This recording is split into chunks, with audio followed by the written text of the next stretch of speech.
আমরা হজে যখন বেরোচ্ছি, আমাদের এই হজের ক্ষেত্রে দ্বিতীয় গুরুত্বপূর্ণ যেটা এহরামের পরে, সেটা হচ্ছে হজের তালবিয়া পাঠ। কি পাঠ? তালবিয়া পাঠ।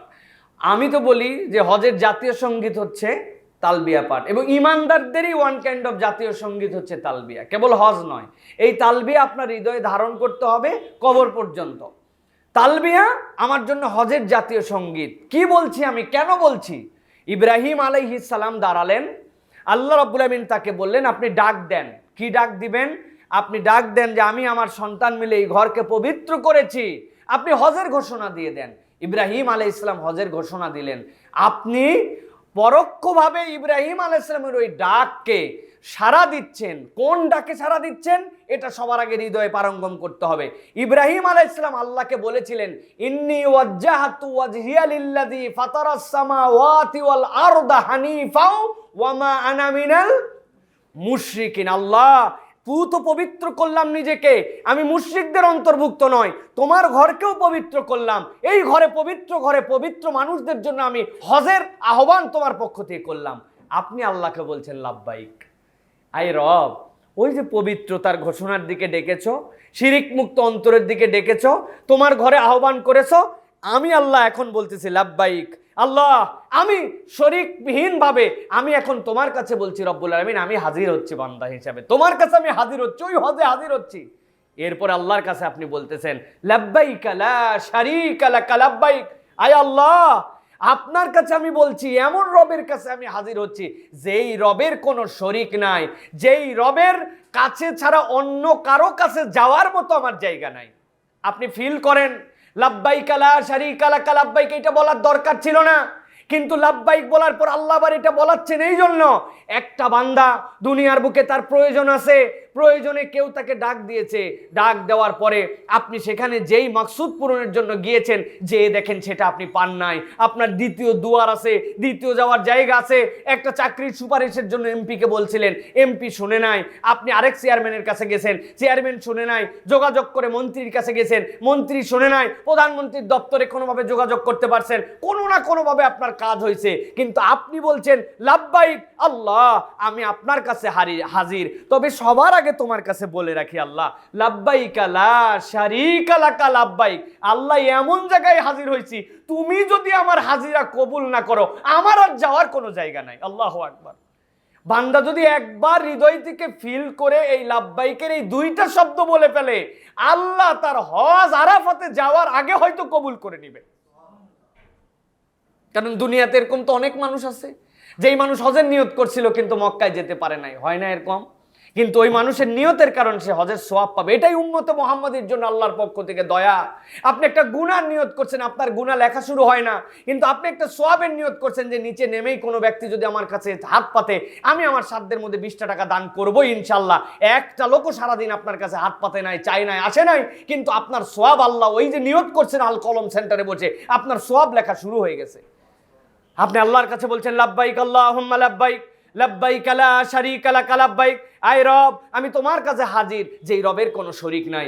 এরপরে আপনি আল্লাহর কাছে বলছেন ইন্নাল হামদা, আল্লাহ আমার কিছু কথা আছে তোমার সাথে। এতদিন পর্যন্ত আমি উমুকের প্রশংসা করেছি, তুমুকের প্রশংসা করেছি, তুমুকের কারণে নানান কারণে আমি তার কাছে যে তাকে তেলবাজি করেছি।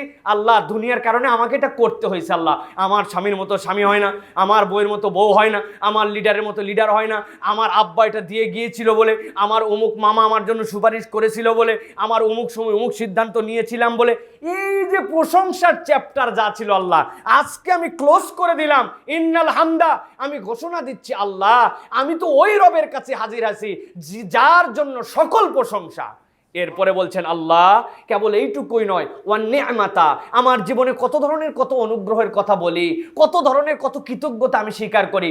আপনার প্রতি কৃতজ্ঞতা, হুজুর আপনার প্রতি, ভাই আপনার প্রতি বস আপনার প্রতি, আপনার অনুগ্রহ আমি কোনোদিন ভুলবো না। কিন্তু আল্লাহ, দুনিয়ার যে যত আমার প্রতি অনুগ্রহ করুক, সব অনুগ্রহের অনুগ্রহ দাতা তো আপনি আল্লাহ। আজকে আপনার কাছে বলছি ওই রবের কাছে হাজির যেই রবের কোনো শরীক নাই। ইন্নাল হামদা ওয়ান নি'মাতা। এরপরে আল্লাহ আপনার কাছে প্রাইম একটা কথা বলছি, লাকাওয়াল মুলক। আল্লাহ, ক্ষমতা, বাহাদুরি, দাপট, এইগুলার দুনিয়াতে অনেক কারণে আমি অনেক জনের সাথে সম্পর্কিত ছিলাম, কিন্তু আজকে স্বীকার করলাম ওই রবের কাছে হাজির, লাকা ওয়াল মুলক, সকল রাজত্ব যার, ওই রাজত্ব আল্লাহ রাব্বুল আলামিন ছাড়া ক্ষমতা আর কারো নাই। আল্লাহ, আমি সাক্ষ্য দিচ্ছি সকল প্রশংসা তোমার, সব নিয়ামত তোমার, সকল রাজত্ব তোমার। আল্লাহ, আমার তাও মন ভরে নাই। আল্লাহ, আমি আবার তোমার কাছে বলছি, ইন্নাল হামদা ওয়ান নি'মাতা লাকা ওয়াল মুলক লা শারীকা লাক। এই হামদে, এই নিয়ামতে, এই রাজত্বে কারো শরীক নাই। আল্লাহ, কোনো বান্দা যদি হৃদয়ে ধারণ করে তালবিয়া পড়ে, এহরামের কাপড় পরার পরে, আল্লাহ রাব্বুল আলামিন ওই মুহরিম শুরু হওয়ার সময় থেকে ওই বান্দার গুনাহ খাতা মাফ করে দেন। এটা হচ্ছে কনসেপ্ট।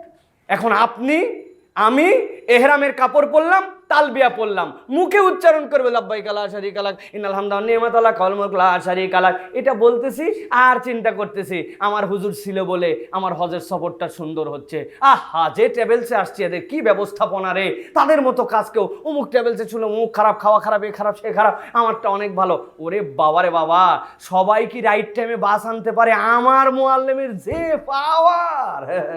কবে যাওয়ার কথা ছিল আমার হজ ফ্লাইট, সেই ফ্লাইট আগায় নিল, পিছাই নিল, কত ক্ষমতা। এদিকে বলতেছে ইন্নাল হামদা ওয়ান নি'মাতা লাকা ওয়াল মুলক লা শারীকা লাক লাব্বাইক আল্লাহ। উনার মন থেকে এখনো কিছুই বুঝে নাই।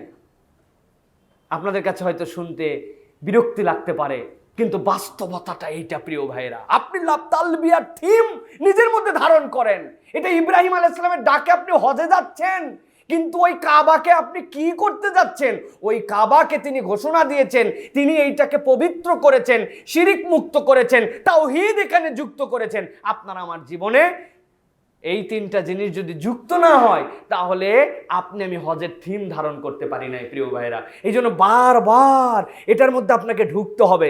ইন্নাল হামদার আপনি কি বুঝাইছেন? আপনি আরো চিন্তা করে দেখেন, দুনিয়াতে আপনার হামদার আল্লাহর হামদের মধ্যে পার্থক্য কি?